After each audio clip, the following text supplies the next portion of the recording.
It's July 22nd, 2015, and this is your Fortean Slip news.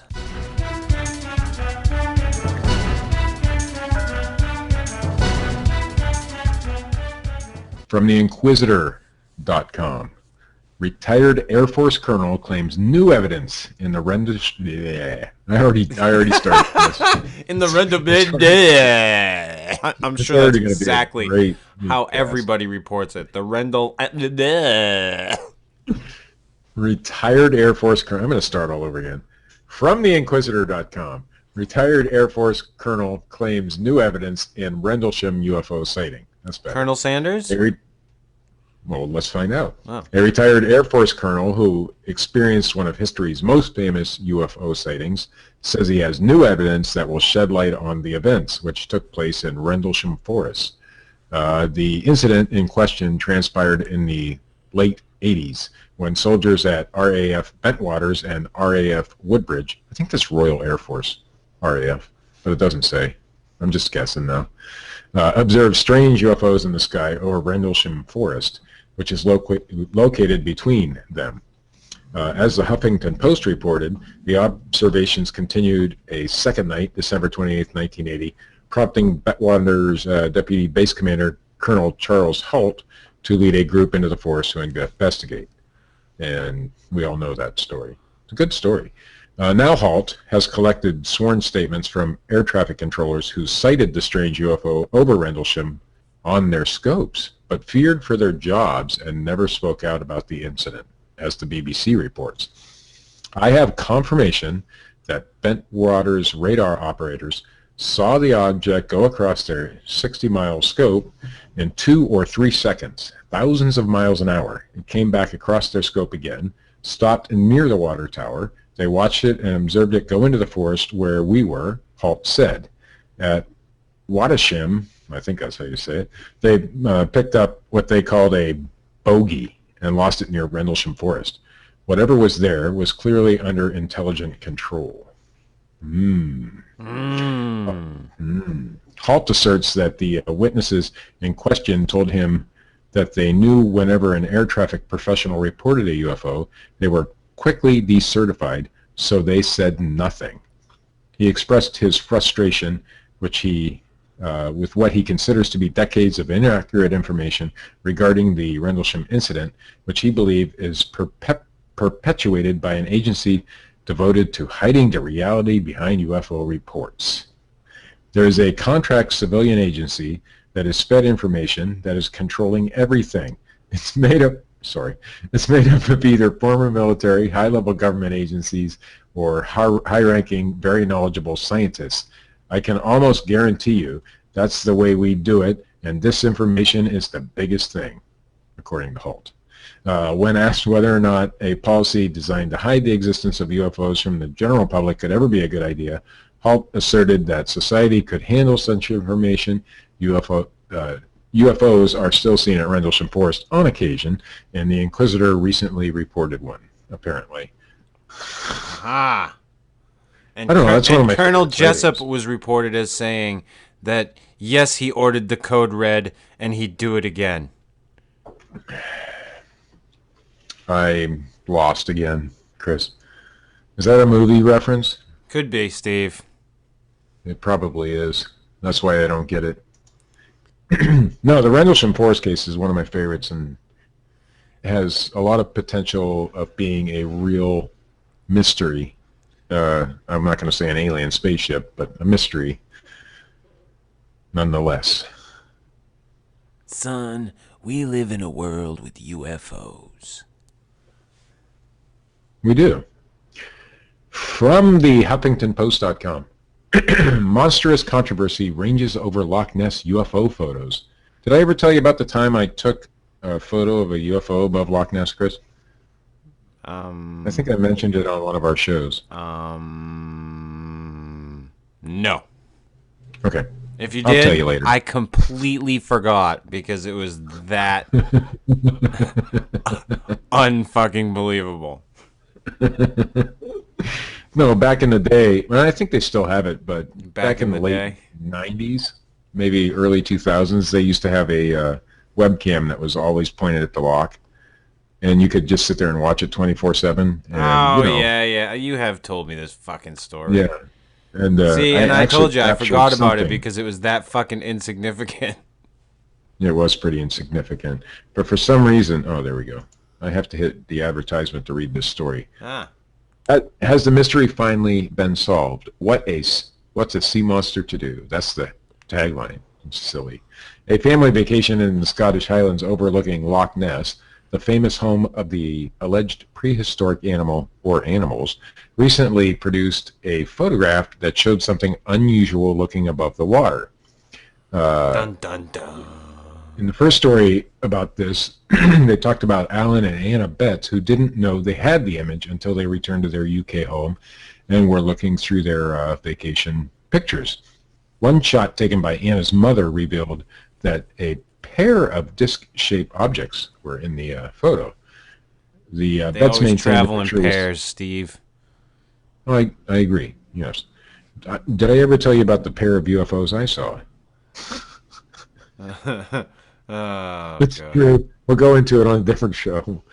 The the Betts maintained the picture was taken outdoors and there were no lights on in the house at the time. Enter Mick West, creator of metabunk.org. Enter who Mick offered- West.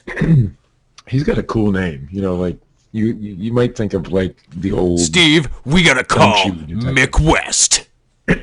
That's right. He's the creator of metabunk. Somebody call Mick West. Who offered an analysis of the Betts photo, claiming that the UFO image had been taken from indoors, and the resulting picture was nothing more than a dual reflection of a room lamp and also a reflective window curtain. In their previous story, they suggested that the only way to truly solve the mystery of how and where the original photo was taken would be for someone to go back to that Loch Ness holiday cottage and take new pictures and try it. West contacted the owner of the farmhouse, the cottage at the center of the controversy, and asked her to take some up-to-date pictures from indoors looking out over Loch Ness. And guess what, Chris? The results were very similar. Oh, wait a minute. What happened? Well, he says, I asked her to take a picture from the same position, pointing in the same direction, West told the Huffington Post. In the original photo, you can see the direction they are looking in, toward the loch, and I asked her to get some reflection of light and take a video, if possible, so you could see the relative position of things. West acknowledges that the cottage owner, who wishes to remain anonymous, actually moved the lamp closer to the window, which makes it appear larger than the original UFO image that started this all. It isn't a 100% recreation, but you can tell by the comparison that obviously that's what the original was. The same shape and color and everything. It's just reflection bigger. of a lamp. That's all it was, Chris. The reflection of a lamp. I'm looking at both I'm photos right horrified, now. Steve. and- I was all in with UFOs over Loch Ness. Well, you know, maybe that's where the Loch Ness Monster goes. That's why we can't find him. I prefer Nessie, not the Loch Ness Monster. It's not a monster. It's never killed anybody that we know of, right? That we know of. That we know of. That'll be the next thing. Somebody will claim that, I guess. And then our final story from Canada Dam. No, Canada AM, sorry. Canada Dam, it looked like on this. Damn Canada. I want to find out the truth. Researcher tracking Bigfoot near Toronto. A Toronto area Bigfoot researcher is tracking reports that the creature may be hiding in the Muskoka region of Ontario. I want to find out the truth. I want to know if Sasquatch is out there, Christopher Lau told CTV's Canada AM on Tuesday. Lau is one of the only Canadians accredited by the International Bigfoot Researchers Association, or the BFRO. And that, ladies and gentlemen, by the way, is all the credit you need. They accredit people? I did not know that. Yes, you can be accredited as a Bigfoot researcher, Steve. Yes. You can have a horseshit fucking accreditation. Well, now I know he's BFRO. Now I know it's all horseshit. But Yes, I said the BFR is horseshit. There are some BFRO members that may or may not be decent people, but as an organization, it is horseshit. Lau said he has a fascination with creatures, and it began as a teenager when his father asked him to go on a Bigfoot hunting expedition in BC.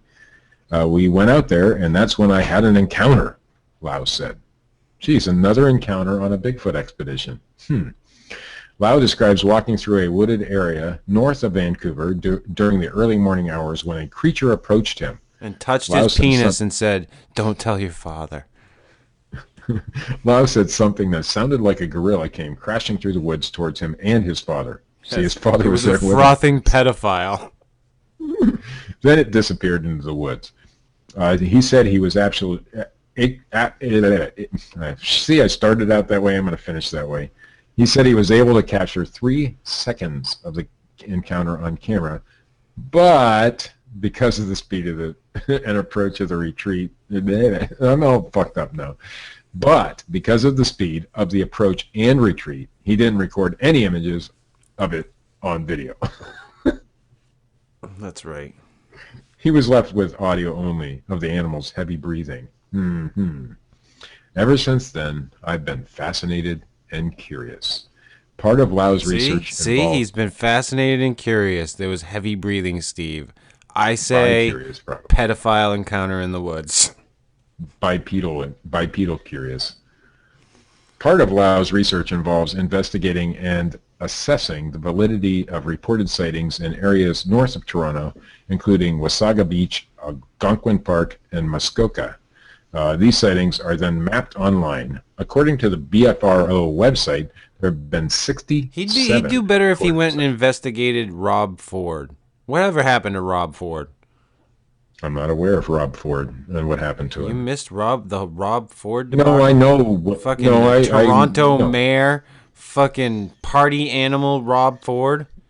No, I know who Rob Ford is. I'm just not aware of what happened to him. Oh, neither am I, and I think we all ought to know.